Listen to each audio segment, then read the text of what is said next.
Hello students, how are you all. I believe आप सब लोग अच्छे होंगे, अपने घर में पढ़ाई कर रहे होंगे, कुछ तैयारी में लगे होंगे, रिवीजन करते रहिए, पढ़ते रहिए।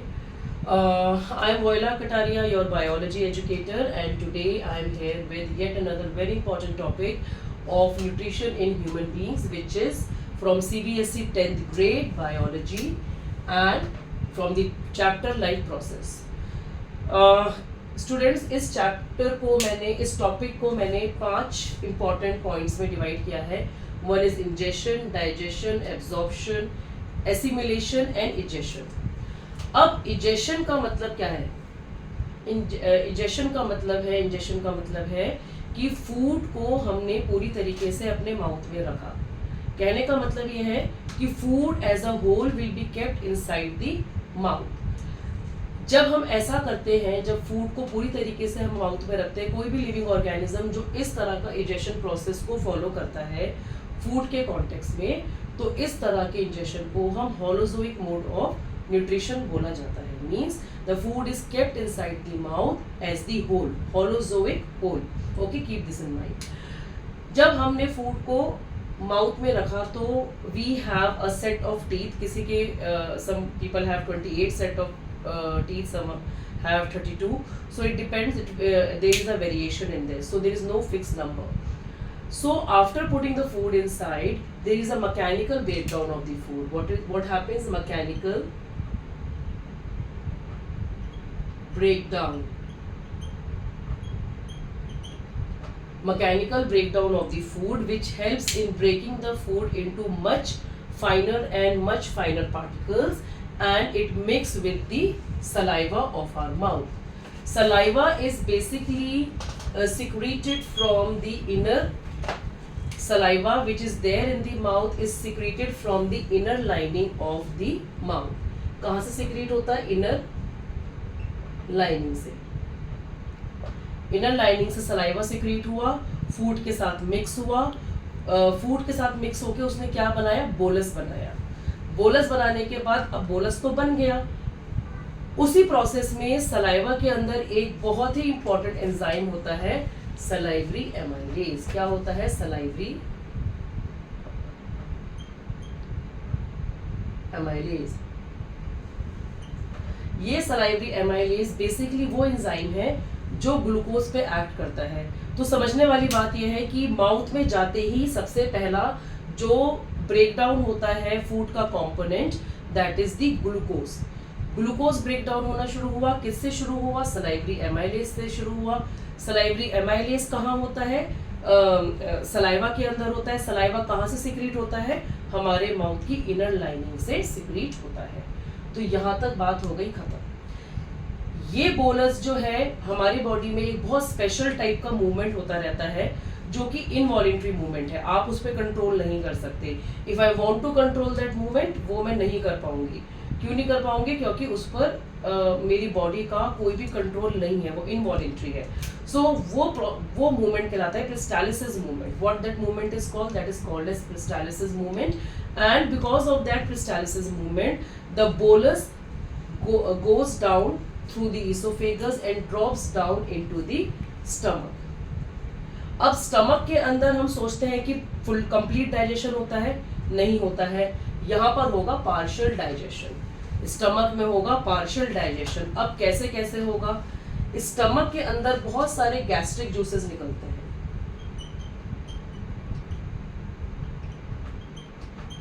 बहुत सारे गैस्ट्रिक जूसेस निकलते हैं। पहला निकलता है HCl, दूसरा निकलता है पेप्सिन, और तीसरा है म्यूकस। अब ये तीनों चीजें हमारी सिक्रीट होती हैं स्टमक में, और तीनों के ही अलग अलग काम है। कैसे हैं तीनों के अलग अलग काम? HCl आपको सबको पता है, हाइड्रोक्लोरिक एसिड होता है। एसिड है तो हार्श तो है, और hydrochloric acid is a very strong acid. पर हमारी स्टमक में सिक्रीट होता है क्योंकि फूड को स्ट्रॉन्ग एसिड चाहिए डाइजेस्ट होने के लिए। पर that is surprising that our body is able to bear such a strong acid. पर ये कैसे पॉसिबल है? क्योंकि हमारे स्टमक के ऊपर एक लाइनिंग होती है जिसको हम बोलते हैं म्यूकस लाइनिंग। और यही म्यूकस लाइनिंग ऐसी लाइनिंग होती है जो कि एक प्रोटेक्टिव कवरिंग देती है हमारे स्टमक के सरफेस को। स्टमक के सरफेस को म्यूकस एक प्रोटेक्टिव कवरिंग देती है जो कि HCl के हार्श एक्शन से उसको स्टमक की लाइनिंग को बचाता है। पर HCl सिक्रीट होने का कोई रीजन है, I mean there is a reason behind the secretion of HCl and what is that reason? That reason is to so that it makes the food acidic. अगर food acidic नहीं होगा तो pepsin अपना काम नहीं दिखाएगा, क्योंकि पेप्सिन को काम दिखाना है प्रोटीन को डाइजेस्ट करने में। किसको डाइजेस्ट करने में अपना काम दिखाना है? प्रोटीन को। And the protein is digested two amino acids. Protein का ब्रेकडाउन होता है सिंपल फॉर्म में, तो होता है अमाइनो एसिड्स में। किसका होता है? मैं रिपीट करूंगी इस टॉपिक को।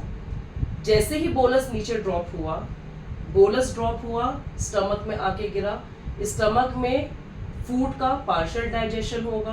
पार्शियल डाइजेशन होगा मतलब कि 3 तरह के एसिड सिक्रीट होंगे, एक HCl होगा, दूसरा होगा पेप्सिन और तीसरा होगा म्यूकस।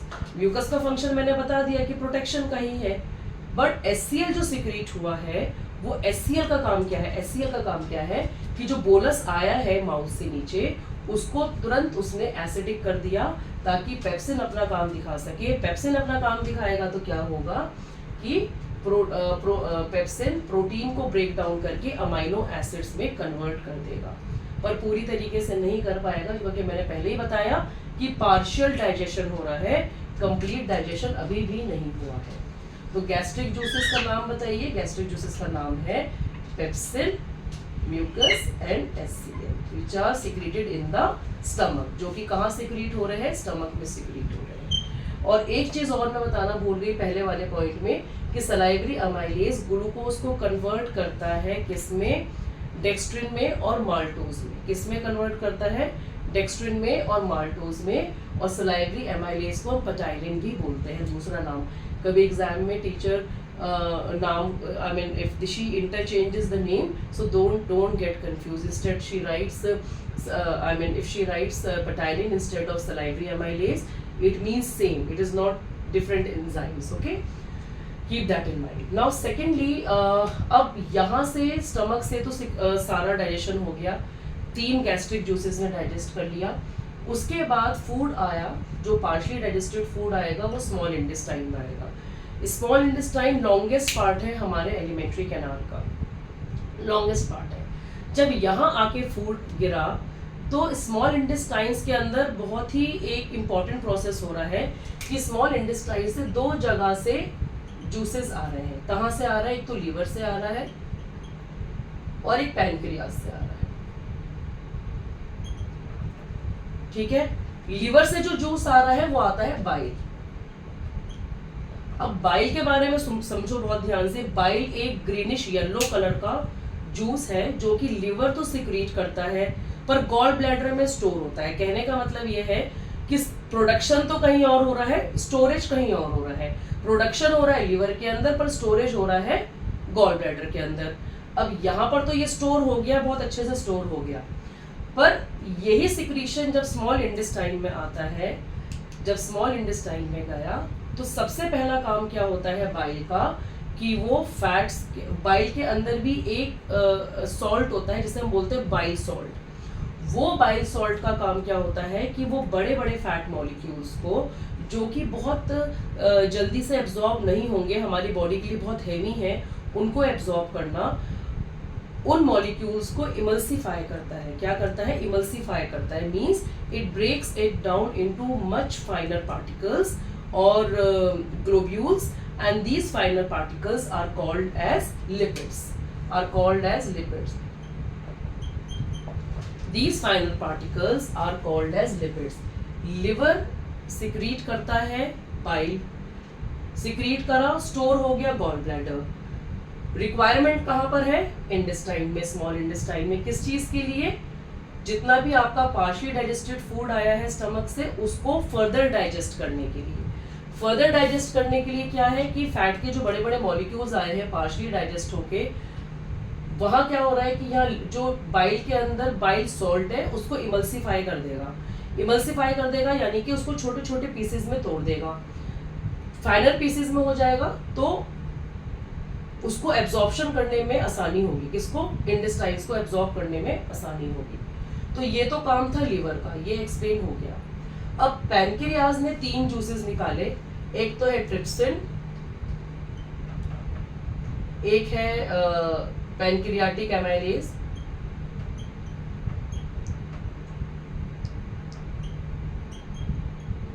और थर्ड एंजाइम यहां पर है लिपेज। ये 3 जूसेस किसने निकाले, पैनक्रियाज ने पोर कर दिए स्मॉल इंटेस्टाइन्स में। कहां पोर कर दिए, स्मॉल इंटेस्टाइन में। तो जो पैनक्रियाटिक जूस है, पैनक्रियाटिक एमाइलेज है, वो क्या करेगा, जो ग्लूकोज पार्शली डाइजेस्ट होकर आया है माउथ से सलाइवरी एमाइलेज में, जो पार्शली डाइजेस्ट करा है ग्लूकोज को into maltose and dextrin, it will be further broken down into much finer particles, that is glucose. Okay, lipase का काम क्या है कि वो फैट को और फर्दर डाइजेस्ट करेगा, जो इमल्सिफाई फैट है उसको लाइपेज करेगा डाइजेस्ट, और ट्रिप्सिन का काम क्या है, जो प्रोटीन आया है उसको फर्दर डाइजेस्ट करेगा into much फाइनर amino acids. I repeat, partially digest हुआ, यहाँ पर पेप्सिन था, पेप्सिन ने प्रोटीन को ब्रेक डाउन किया, किसमें, अमाइनो एसिड्स में, पर पूरी तरीके से नहीं करा, पार्शली करा है। यहाँ पर आ गया तो उसको पूरी तरीके से किसने करा, ट्रिप्सिन ने करा, फर्दर डाइजेशन ट्रिप्सिन ने करा, किसमें करा, और फर्दर अमाइनो एसिड्स में। पैनक्रियाटिक एमाइलेज ने क्या करा, जो सलाइवरी एमाइलेज ने ब्रेक डाउन करा था ग्लूकोज का, उसको और ब्रेक डाउन करा, किसमें, much finer particles of glucose. ठीक है, अब लिपेज का क्या काम है, जो लिवर ने या बाइल सॉल्ट ने इमल्सिफाई करा है फैट को, उसको इस लाइपेज ने फर्दर ब्रेक डाउन कर दिया, किसमें, लिपिड्स में। So carbs will be converted into glucose as a simpler substance, proteins will be converted into amino acid as a simple substance, and fats will be converted into lipids as the simple substance. तो ये चीज आपको तीनों clear हो गई है। अब यहाँ पर आके इतना फाइन हो जाते हैं ये पार्टिकल्स कि हमारी इतनी फाइन जो इंटेस्टाइनल वॉल है उससे पास होना शुरू हो जाते हैं। पास होना शुरू हो जाते हैं, इसका मतलब क्या है कि वो ब्लड में अच्छे से एब्जॉर्ब होना शुरू हो जाते हैं।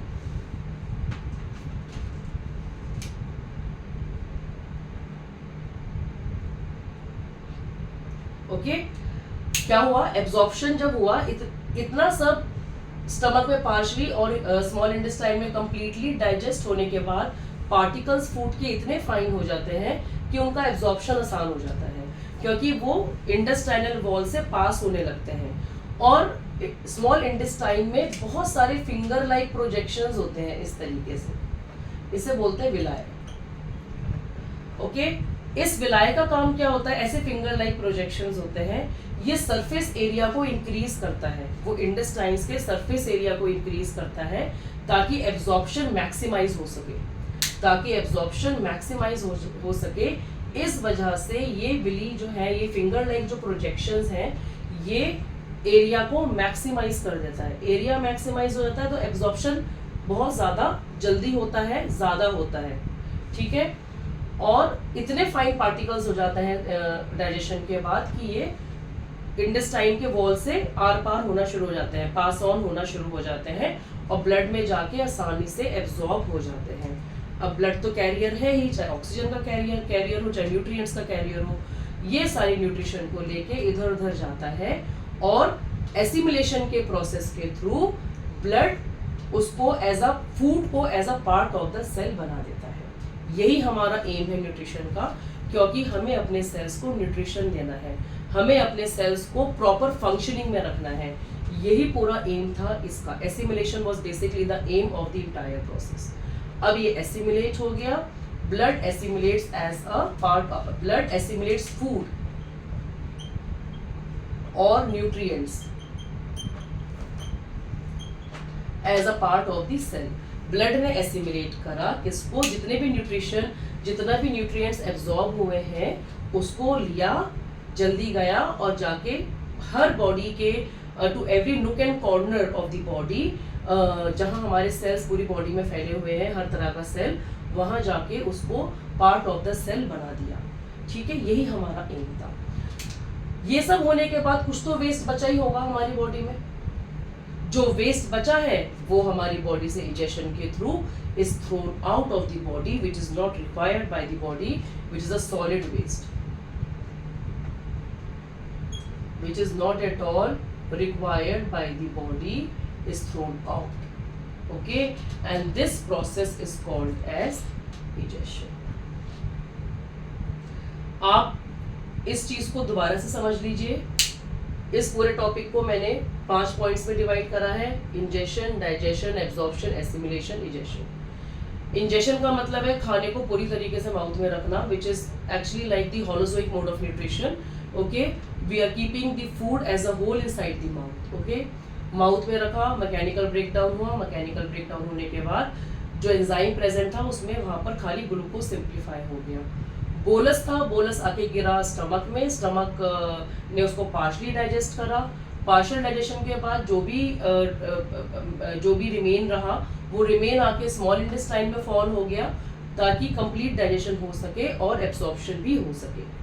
जब एब्जॉर्प्शन हो गया तो सेकंड लास्ट स्टेप आ जाता है, सेकंड लास्ट स्टेप आता है एसिमिलेशन।